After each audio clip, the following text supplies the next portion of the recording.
14th studio album, Headless Cross. This was released on April 24th of 1989. Now, this is the first album from the Tony Martin era that you cannot find on Spotify. Yeah. Because at this point, they've been dropped by Warner Brothers Records. Really? They've been dropped by Warner Brothers Records after 18 years. And now they're on IRS Records at this point. Okay. And I guess the legal battle has finally ended.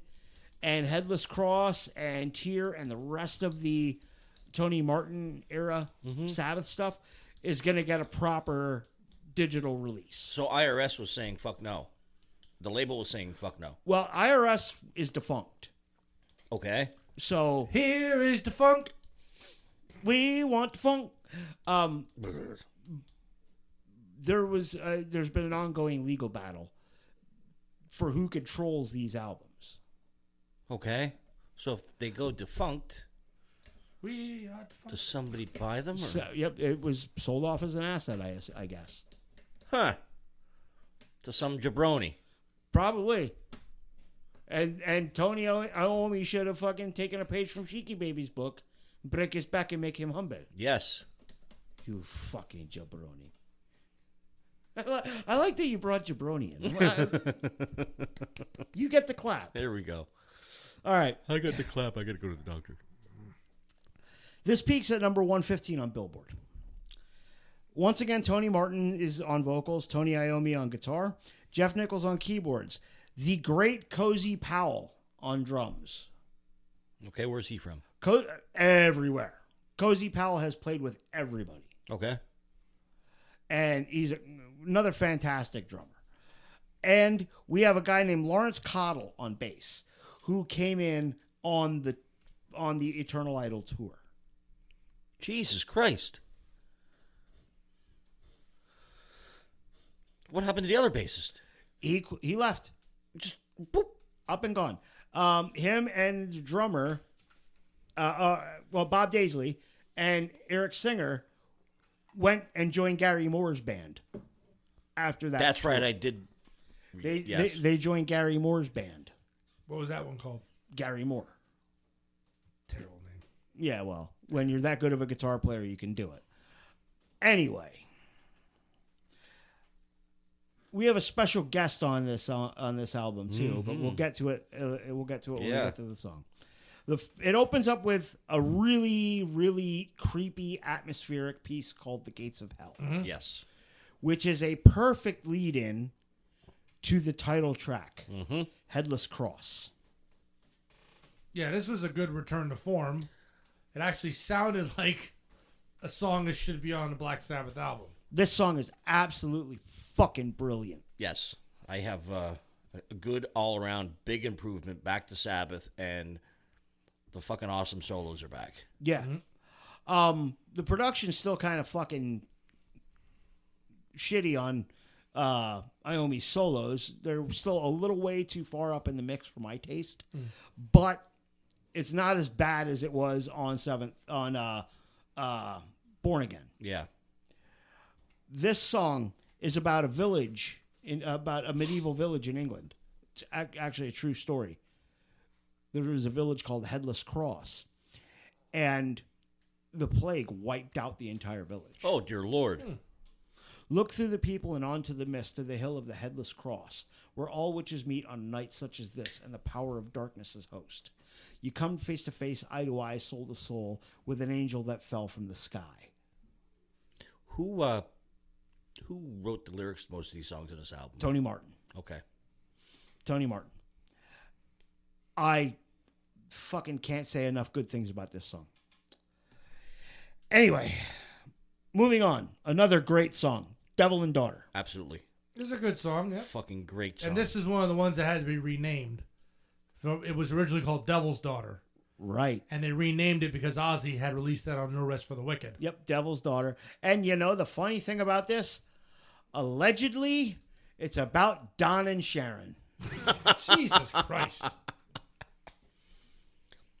Is he still their manager? No. Okay. No. When did Don Arden's been dead for years. Okay. Don Arden has been dead for years. Sharon, she only reconciled with her father like a year or two before he fucking died. Yeah, she's been emotionally dead for years. Yeah, true, true. But yeah, her and her father were estranged for years because of the turmoil between Sabbath and Ozzy. Yeah. And the fact that she's a fucking cunt. Sorry. That's okay. No, not really. I said what I said. Yeah, And Ozzy was Wargo, get on the dictionary, man. Pimpernel. What is a pimpernel? He What might- are you doing? leave him Are alone. you sitting on your goddamn thumb? He might be working. Let him play B. Oh, Jesus Christ. Oh. The next song, When Death Calls. This is a great fucking song. Yep. And the first guitar solo is our guest appearance. Brian May of Queen. Yep. I didn't care for the song. I thought it was just long and I love the fucking crazy guitars in this song. all right. Yeah. This is about Satan taking your soul. It's funny you would see Brian May on a Sabbath record, you know? Well, him and Naomi are friends. Him and Naomi have been Yeah, but friends then for again, years. I mean, I think Brian May, he had a lot of those supernatural kind of. Well, dude has a PhD in astrophysics. That's right, because I know he Yeah, did a yeah. lot of that weird shit. It was just Yeah, he's into a lot of the metaphysical all stuff. those 70s people did all that weird shit. Yeah. Yeah. I think this would have fit well on a classic Sabbath record. And I would have liked to have heard Ozzy's take on the vocals Oh, of this. boy. Sip, sip. Nom, nom, nom. Track 5, Killing the Spirit World. The verses are kind of lame, but the chorus is cool. Yeah, it was an okay. Yeah. My overall will say why I think everything's just okay with this. I got a like a little 80s pop sound in this song a couple of times. In the verses, yeah. Yeah. In the verses are fucking Yep. weak. But the choruses are kick-ass. Call of the Wild is next. Yeah, this is the second one that had to be renamed. It was originally called Hero Yeah. because Ozzy had a song called Hero. Are you fucking kidding me? Nope. Yep. Yeah, they Is don't there, rename. is there a they don't spy rename, somewhere? They don't rename Danger Zone, and Born to Lose, and like all these other songs that have a but Devil's Daughter and Hero Because it had to do with Ozzy. because Ozzy already released songs with those names. I mean, that's What about fucking Danger Zone? But well, I don't think we care about Kenny Loggins at the time, but that's how when if Ozzy gets that news, I mean, it's like I live rent free. Yeah, pretty much. All right, hang on. Doug says Pimpernel, noun. 1, a small wild plant with red flowers in the center. 2, a premium brand of cork-backed placemats, coasters, trays. Now, a scarlet pimpernel is any daring hero who smuggled those in danger to a safe haven in another country. I am working. LOL. You're welcome, Bill. Thank you. Thank you. So He's a smuggler. he's a smuggler. No, that's human trafficking. Hey, a smuggler. Well, no, he's taking him out of a bad place and taking him to a good place. Allegedly. Yeah, that doesn't mean. Come on now. If any, it doesn't. We're arguing fucking semantics about human trafficking. Yeah, now. if you're taking someone from Jersey to Pennsylvania in the trunk of your car, you are technically taking them to a better place. Yes. But you can't be doing that. But when the coyotes bring the freaking Just gonna say coyotes. when the coyotes bring them across the border, into El Paso, you're bringing them to a better place, but it's still trafficking. It's illegal. Yeah. I mean, then they get. It's like, are you guilty? Not guilty. Why? Because I'm a goddamn pimpernel. Scarlet Pimpernel. That's right. I didn't get that out of What that. is the fucking?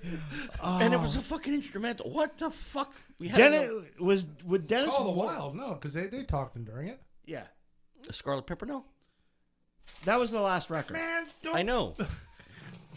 You fucking dopes. What we're talking about. What do you mean, dopes? I wasn't part of that. Yeah, you were. Doug brought it up. You asked him to do it. Dear God. My fucking head hurts.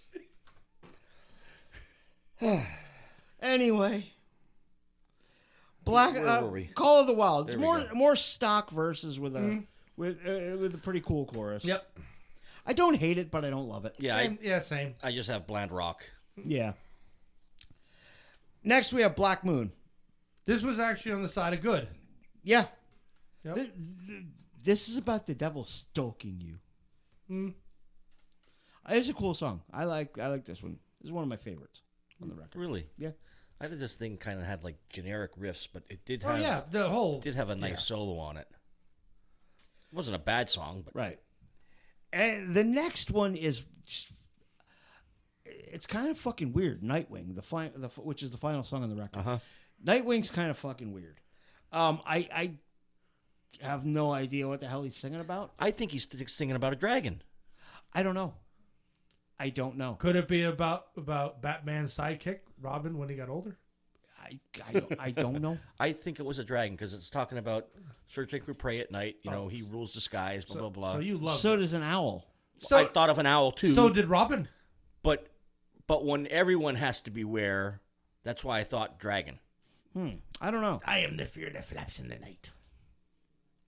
What's Doug saying now? I think it was more during wartime, like asylum seekers during wartime. Possibly. But it's still human trafficking. You asked delivered. Yes. Doug, you asked delivered. I would like a beer, please. All right. I love the intro to this song. Yes. The fretless bass work was fucking fantastic. Lawrence Cottle is a very underrated bass player. There was another song that I had on my list. I'm not sure where it read. Cloak and Dagger. Okay, that was on a Picture disc. That was a picture disc only release. So I said I at that point I said I'm ready to tap out. Yeah. It's like, yeah, what do you give the album? the whole album as a whole, it reminded me of standard metal at the time, like Winger and Firehouse and all that. Firehouse. Yeah, Firehouse. But that style. That's what it reminded. Not the good hair metal, the shit hair metal. You know, so I'll give it a standard 6-ish.